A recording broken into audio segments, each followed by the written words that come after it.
Kia ora, welcome back once again here with some more Q&A. So I'm going to run through hopefully a few more questions. So let's jump in. Where are we? Jeez. What's your advice for someone starting from zero fitness? Okay, so this was a general one. This wasn't to do with selection. So this was just a general question from an individual around what's your advice for someone starting from zero fitness. Man, I'm not sure what you mean by zero fitness. If you mean if you're measuring that against something like zero, if there's zero, then what is level one? So for that individual that sent through this question, I haven't spoken with this person, but I'm assuming you've got a bit of a gauge of what you think a level 1 through to 10 or 100 or whatever that is in terms of a fitness scale or something to measure your fitness by. But for somebody that's, say, starting with, and even again, a low level of fitness is non-specific, it's like how long's a piece of string? Man, just start with walking. Like, what's my advice? Start where you're at. Start with what you're capable of doing. And if you're not quite capable of even doing just that, then set that as a goal to work towards that. So if you're unable to run, maybe, then just start with walking. If you're unable to walk, maybe can you sit on a bike and move? If your legs and hips and knees and all that sort of stuff are playing up and you struggle to move those parts of your body at the moment, okay, can you do a little bit of movement or mobility for a short period of time? And then can you maybe do some upper body? Can you use the winding thing, the Blanken sailors use? Can you use a ski erg? Can you sit on an assault bike and just use your arms? Can you sit on a rower and just use the upper body of your, can you get some blood flow is what I'm talking about here and trying to provide my take on it. But advice for somebody starting from a low level or zero sort of fitness, just start where you are. Don't beat yourself up about it. Everybody starts from ground zero.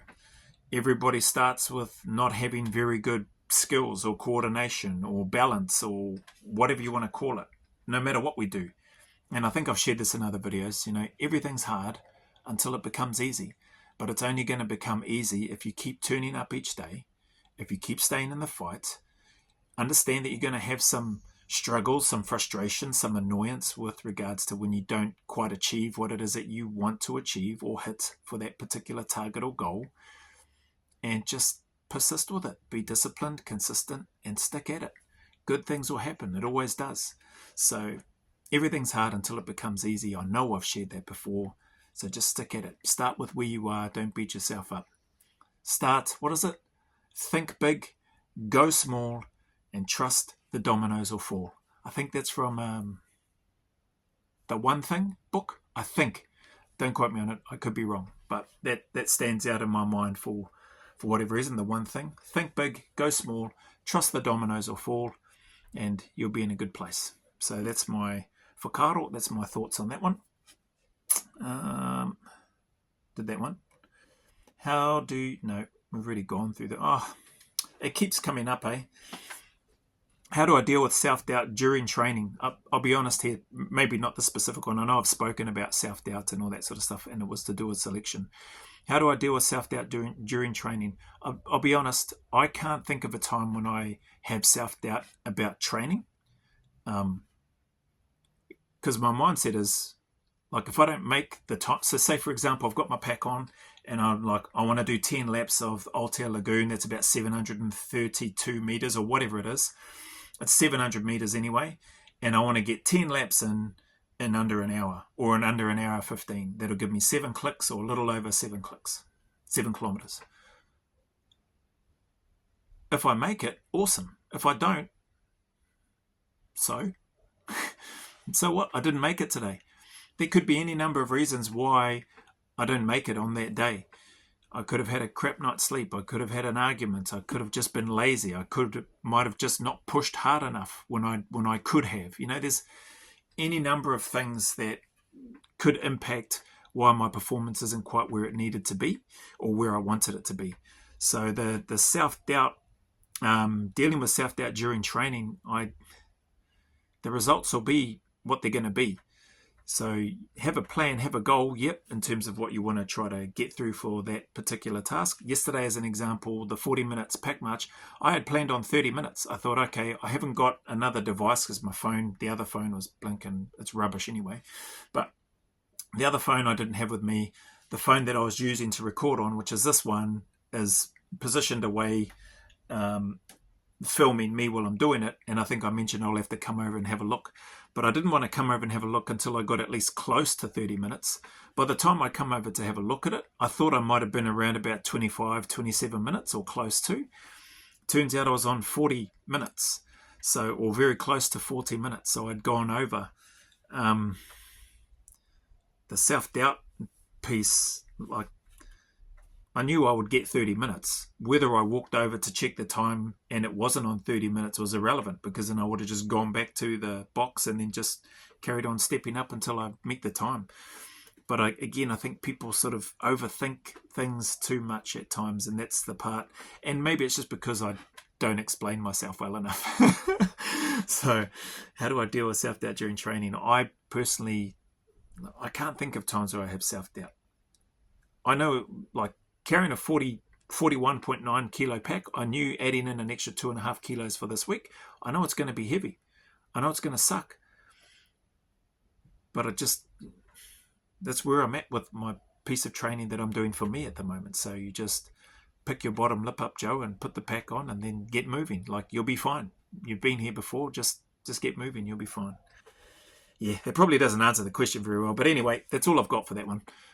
For this video. Geez, that took bloody nearly all the time. What was your lowest moment during your military career, and how did you push through? That is a great question. I think there's a number of low moments in my military career, but one that stands out for me right now, right off the bat, which I'll share, and then I'll probably come back to this one later on. Hopefully I'll remember. I'll just keep it here. I might just highlight it so that I know to come back to it. One of the ones for me was leaving the Defence Force. So leaving the unit in particular. It was a pretty low moment in terms of the way that I did it, the reason why I left, or the ego and pride that I had, right? So I'll delve into that in a lot more. We won't have the time for this if I'm going to keep this under 10 minutes to delve into that. So I will come back to that. But that was one of the lowest moments. But it also wasn't too bad in terms of the transition into other work, if that makes sense. So I moved into a dynamic, high-risk environment, working in and out of the Middle East, mostly in and out of Baghdad, but got to go to a few other places as well, looking after television media. And I was working with guys that were ex-badged SAS operators. So it wasn't all doom and gloom. To be honest, I really enjoyed it for that period of time, for those few years where I was privileged to do that. But the lowest moment was to do with why I left in the first place, which I've learned from, but maybe and hopefully it can be helpful to other people. So we'll come back to that. I'll leave this one here because that's on 8.5 minutes right now. So it's like, oh, that's unfulfilling. He hasn't answered the question, but I will come back to it, and we'll go from there. Okay. So appreciate you as always. Appreciate your time and being here. The comments, encouragement, it all really warms the heart, and I'm very, very grateful for it. So thank you. Anybody going through challenges, struggles, trials, as always, please, I encourage you, keep turning up, stay in the fight, keep putting one foot in front of the other, stay disciplined and consistent. Good things will happen. Better days are just around the corner. There is a light at the end of the tunnel, and the sun, believe it or not, even here in Puriroa, Poneke, Te Whanganui, Atara, Wellington, Aotearoa, New Zealand, even here, the sun will shine again. So I appreciate you all, eh? Remember, go always a little further. Who dares wins. And until the next video, a big manawa from me to you, filled with my aroha, respect, appreciation, and gratitude.